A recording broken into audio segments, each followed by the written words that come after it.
যমুনায় স্নান করতে এসেছি।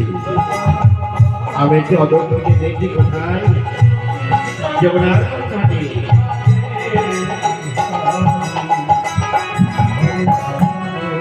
ওই তো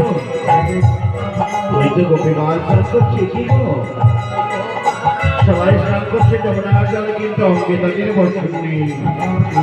গোপীগণ, যেমন তোমাদের অঙ্গ তেমন তোমাদের বদন।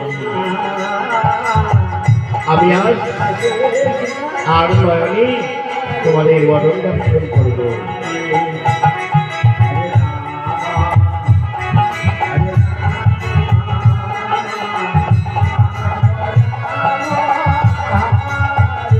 গোপীদের বদন দর্শন ইচ্ছা করছে। গোপীগণ,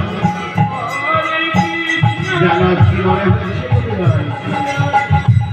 মনে হচ্ছে ওই আকাশের চাঁদ আর যমুনার জলে। তাই তো তোমাদের এত ভালোবাসি,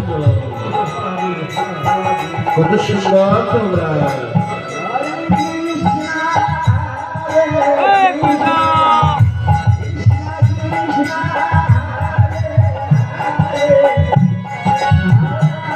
আপনি মাকে দেখছে স্নান করো, তোমরা বাড়ির আনন্দে স্নান করো। আর ওই যে এই বছরগুলো আমি এক এক করে বসে আছে।